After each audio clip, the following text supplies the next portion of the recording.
Senhores telespectadores, este programa dos Horizontes da Memória realmente procura mostrar a nossa terra, andamos aí de norte para sul, mostrar as regiões menos conhecidas, procura mostrar também a verdadeira maneira de ser do povo português, mas é claro, toda a gente vê, o essencial no programa é contar a história de Portugal.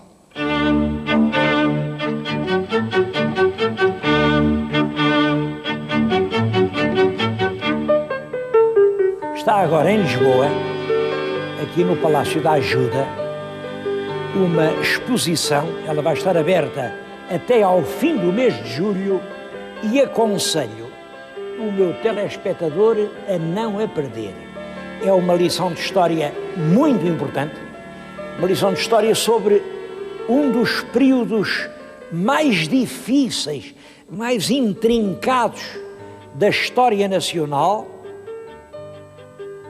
A exposição chama-se Dom João VI. Bom, é um nome que não atrai muito as pessoas, porque o Dom João VI está ali na minha frente, como veem. Ele era gordo, ele era feio, ele não foi assim um monarca glorioso, de espada na mão, nada disso. E, portanto, Dom João VI pode não atrair ninguém. Bom, mas Dom João VI quer dizer as grandes mudanças. Esta é a exposição das grandes mudanças que fizeram aparecer o Portugal dos nossos dias. E para entender o país que nós agora somos, é indispensável vir a esta exposição. Eu vou fazer-vos uma pequena visita guiada em que vos peço que me acompanhem. A história começa por aqui. Dom João VI nasce no ano de 1767. Eu ligo muita importância às datas, porque, reparem, 1767 é 22 anos antes de uma das datas mais importantes da história da Europa, 1789. 1789 é o ano da Revolução Francesa. A Revolução Francesa mudou completamente o mundo. Bom, e foi a Revolução Francesa que fez da vida deste príncipe uma tragédia. Ele era filho da rainha Dona Maria I, e todos sabem que a Dona Maria I é a filha do Dom José. O Dom José é o grande rei absoluto, o rei cuja vontade ninguém discute. Bom, é claro que quem governava não era o Dom José, era o Marquês de Pombal. E o Marquês de Pombal, como o rei não tinha filhos, não teve nenhum filho varão, tinha esta menina e com quem é que a menina havia de casar? Na corte de Espanha, na corte da Áustria, na corte da França, cada diplomata disse a sua, andou-se ali naquele, com quem é que a pequena há de casar? Bom, e é aí que começa o drama. Acabaram por casar a pequena em Portugal, com um tio já um bocado velhote, está aqui. Bom, a diferença de idades era 18 anos. Bem, mas 18 anos, reparem, se ela tinha 18, ele tinha 36, não é? Ele era irmão do pai dela. Ele, o rei, era o Dom José, este é o Dom Pedro.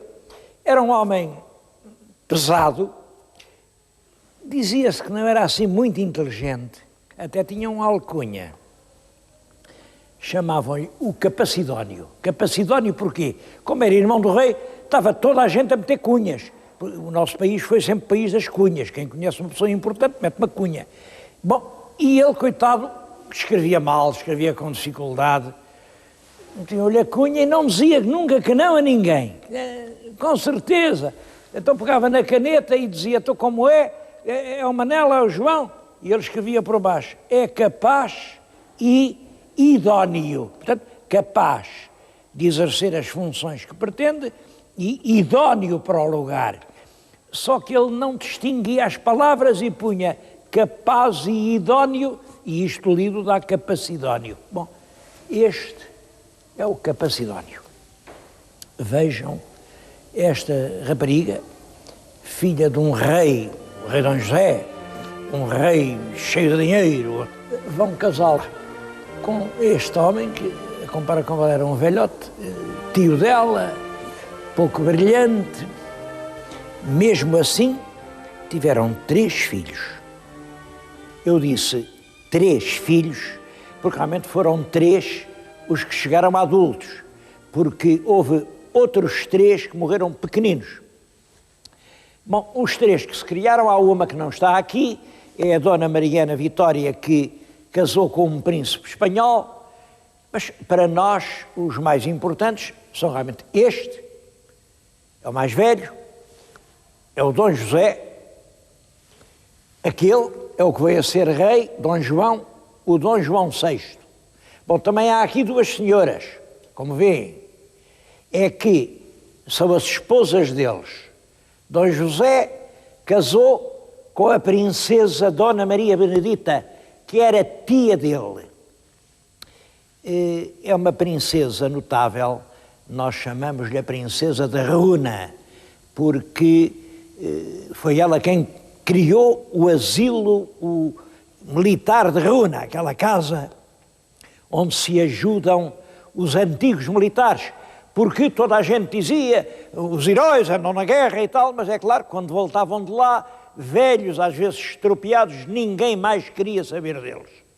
E esta senhora faz uma instituição, um grande palácio, para tratar dos homens que vêm da guerra. Bom, além disso, era artista. Ela tinha tempo para desenhar custódias. Está aqui uma peça chamada A Custódia de Dona Benedita. É uma peça, não sei se é muito bonita, mas é impressionante pelo tamanho das pedras preciosas que contém e pelo número de peças. É uma peça que vale mais de 1 milhão de contos. Reparem-me só daquelas águas marinhas. Aquilo são pedras preciosas do Brasil, águas marinhas, vejam, parecem pedradas. Bom, então, e como é que se explica que uma princesa casada com o herdeiro do trono tivesse tempo assim para desenhar cuidadosamente custódias? A explicação é simples, é que ela ficou viúva. Em 1788, o marido tinha então 27 anos, morreu com um ataque de varíola. A varíola era uma doença terrível, raramente poupava. E ela, a Dona Maria Benedita, que estava destinada a ser a rainha de Portugal, passou a ser apenas, olhem, uma pobre viúva de quem ninguém se lembrava e passava o tempo a fazer custódias. Bom, mas estamos, portanto, nisto. Morre o príncipe e o nosso Dom João, que julgava que ia ter uma bela vida, ele gostava de ser caçador, andava a cavalo, vê-se de repente com as pesadas responsabilidades de herdeiro da coroa portuguesa. Ele tinha casado com uma princesa espanhola, há até aí umas figuras muito bonitas das festas do casamento. Ele não saiu daqui, o casamento foi por procuração, mas casou com esta princesinha. Ela aqui deve ter, não sei, 10 ou 11 anos, ainda é muito bonitinha. Depois ficou tão feia que até faz impressão olhar para ela. Feia e má. Esta é que é a tal Carlota Joaquina. Foi uma rainha odiosa, foi uma esposa pouco leal, ela conspirou constantemente contra o marido e deixou na história de Portugal uma das mais tristes memórias que as nossas rainhas deixaram. Devo dizer que, graças a Deus, os reis, umas vezes foram bons, outras vezes não foram, mas de rainhas tivemos sempre sorte.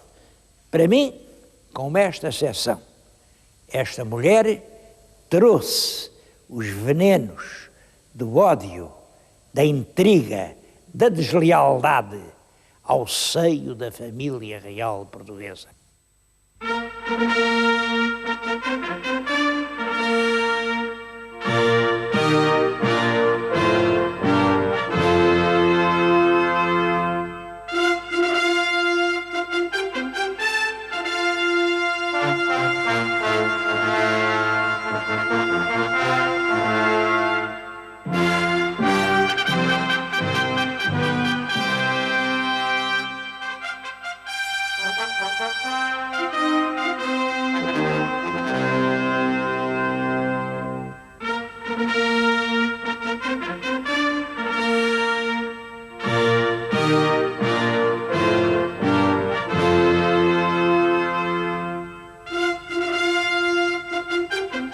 Bom, com a morte do irmão, Dom João vê-se inesperadamente herdeiro do trono português.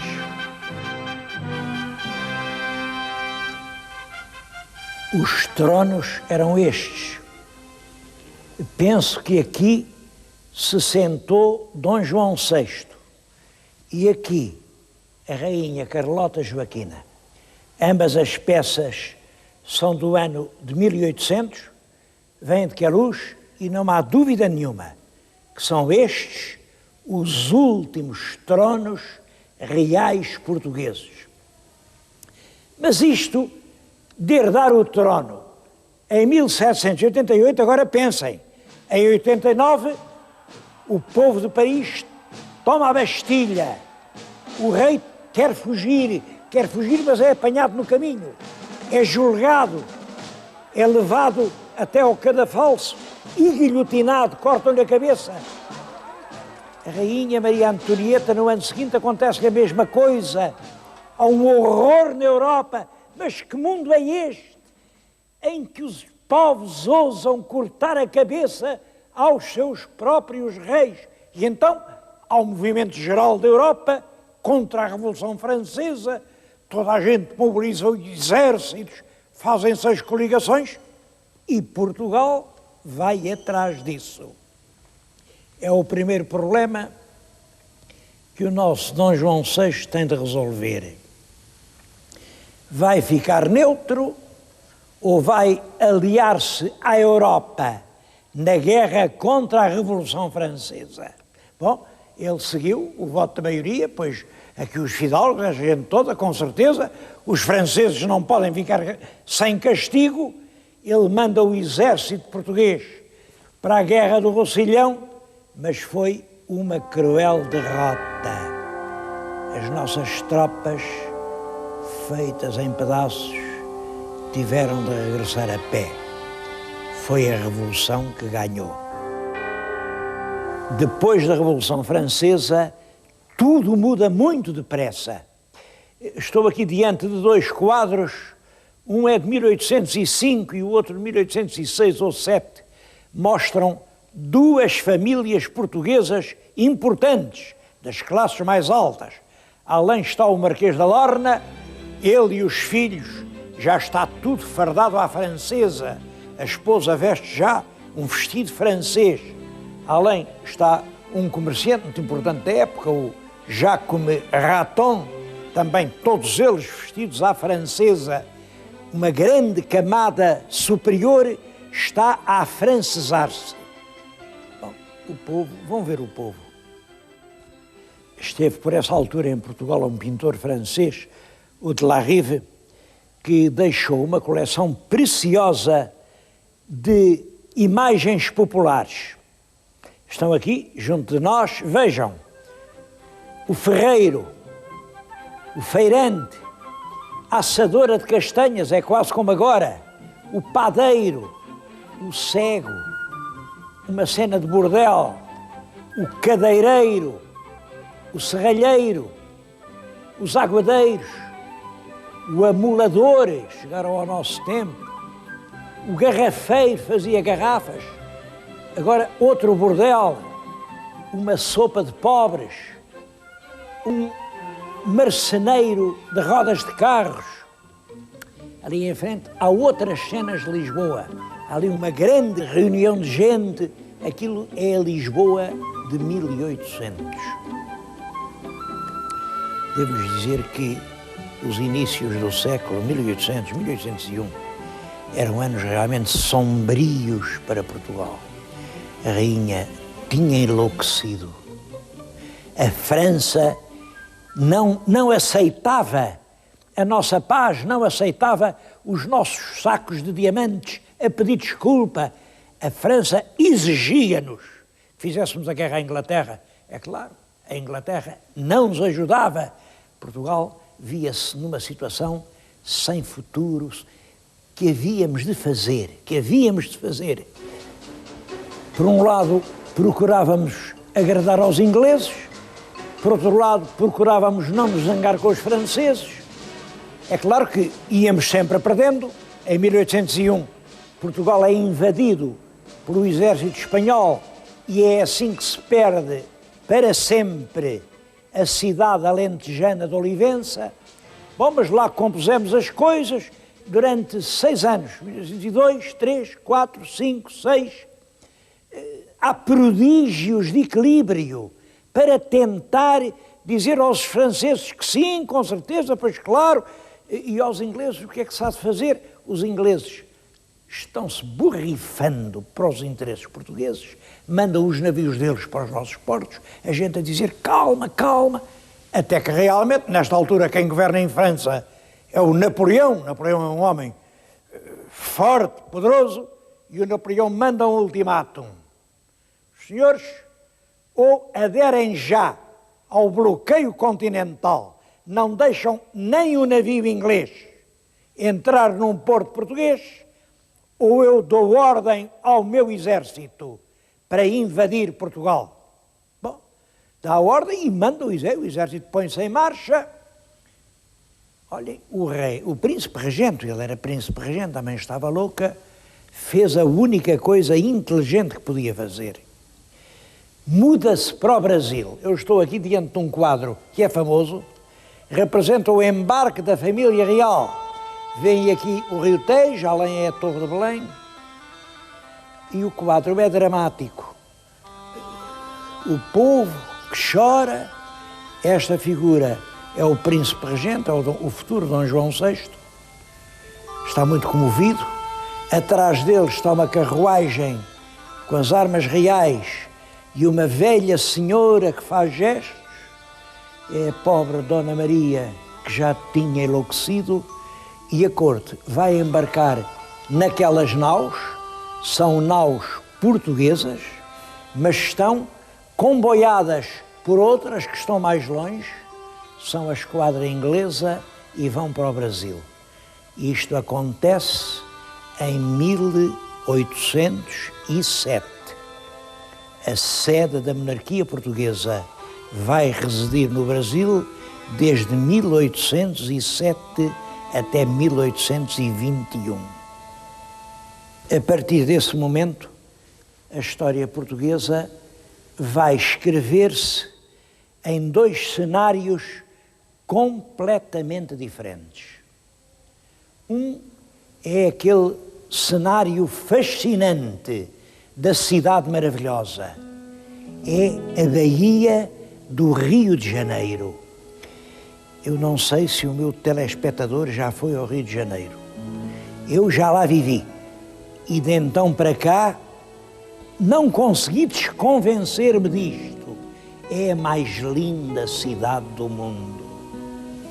Imaginem o nosso príncipe a viver ali, rodeado de amigos, bons portugueses, um clima magnífico, um ar que parece belo de gente, é sempre uma temperatura morna, que maravilha.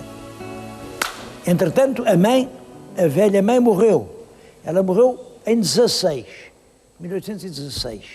2 anos depois, ele foi solenemente proclamado rei de Portugal, rei do Reino Unido de Portugal e Brasil. E vestiu este manto real. Quem quiser ver o manto, venha aqui à exposição, ainda aí está, numa vitrine, o manto verdadeiro, o manto do rei do Reino Unido de Portugal e Brasil. Era uma beleza aquela vida e ele não queria voltar. Mas em Portugal tudo era diferente. Sobre o pobre reino de Portugal, parece que tinham desabado todas as pragas da Bíblia. Era a fome, a peste, a guerra. Os ingleses mobilizavam os homens, as campanhas para expulsar os franceses, as vilas incendiadas, as indústrias em ruínas, um povo com fome, um país à beira do desespero.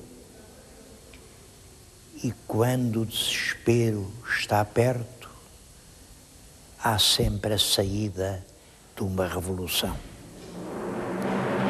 E a revolução eclodiu na cidade do Porto no dia 24 de agosto de 1820. O que é que a revolução queria? Bom, naturalmente, antes de mais, queria que o rei voltasse. Queria que o Brasil voltasse a ser colónia e Portugal a metrópole. Queria que os ingleses fossem embora. E queria uma Constituição. Uma Constituição era uma lei fundamental igual às nações modernas. Nas gravuras desse tempo, vê-se sempre o povo atrás de uma bandeira em que vai desfraldada a Constituição. Acreditava-se que a Constituição ia resolver todos os problemas portugueses.